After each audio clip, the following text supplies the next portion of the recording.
Sexual violence, assault, and harassment have no place on our campus or anywhere in this community. None. Ever. The type of behavior in the police report released this week is utterly unacceptable and will not be tolerated. I understand and empathize with the outrage that people feel. As a father, I was appalled at what I read. As president of this university, I'm angry and disappointed over this profoundly disturbing incident. As you know, there are many details of this case that we cannot talk about. We cannot discuss the specifics of this case or any other case involving students. I know it's frustrating, and we would like to say more, but we are not going to violate the laws that are in place to protect students' privacy or the rights of our students, especially the survivor. Here's what I can tell you. When the university was made aware of the incident, we immediately began our investigation and activated our established process of support and service immediately.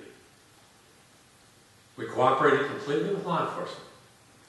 The Eugene Police Department requested we not do anything that might hinder their criminal investigation, including suspending players or not playing them in the game. We complied fully with that request, and appropriately so. That does not mean we did nothing during that time. It simply means that we refrained, at the request of the Eugene Police, from doing anything that might have alerted the persons the police told us not to alert in the investigation. Throughout, we continued to follow other steps of a regular process of investigation and to provide support services, as we do for all such matters. We received the police report on April 24th. That enabled us to take action without jeopardizing a criminal investigation. Not all actions the university takes are disclosable.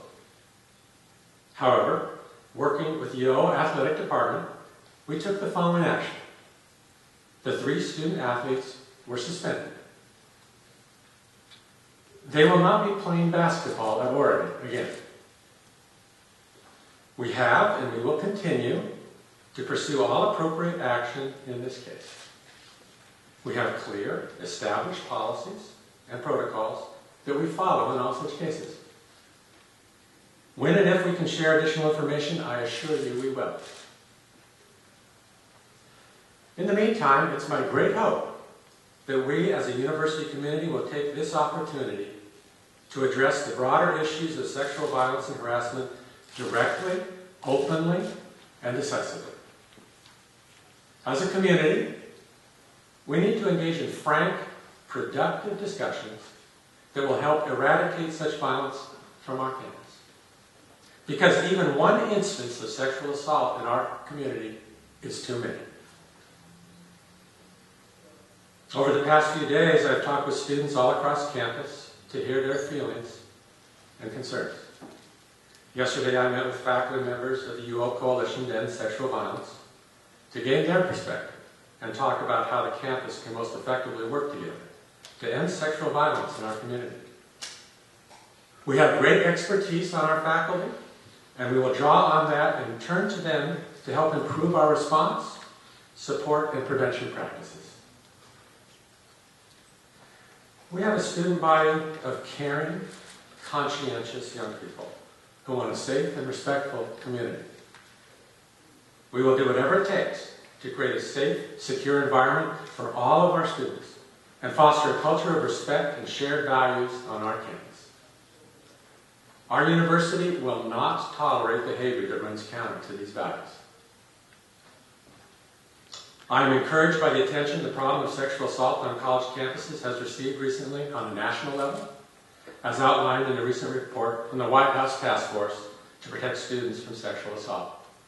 This is an important step toward the kinds of deep cultural change that must take place to stop violence on our campuses. But the actions taking place nationally are not nearly enough. We must address this problem here, on our own campus, and within our own community. We must take this opportunity to rise above the fray and become leaders in the fight to eradicate sexual violence from college campuses, beginning with our own. Last fall, we commissioned an external review of our sexual misconduct policies and protocols. And we have already implemented, or are in the process of implementing, all of the recommendations in that report, including adding staff to support students who have experienced sexual violence. We have that report available to you. Next week, I will announce details of an additional independent review I have ordered jointly with our athletic director and vice president for student affairs to examine our practices for preventing and responding to sexual violence. We will appoint an independent panel whose charge will include an examination of our athletic department's recruitment practices and a campus climate survey to learn more about the culture of our own campus community when it comes to sexual violence and harassment. Our students' safety and security is our top priority. We have strong policies and protocols in place, and we are working to make them stronger still. Until we have a campus where every individual feels safe, where everyone is respected, and where no instance of sexual violence is tolerated, we will not consider it good enough. This is a difficult time for our community, especially for those whose lives have been directly affected by sexual violence. As a university, we will take this time as an opportunity to make our campus safer, our community stronger, and our intolerance of sexual violence in any form clear and unequivocal.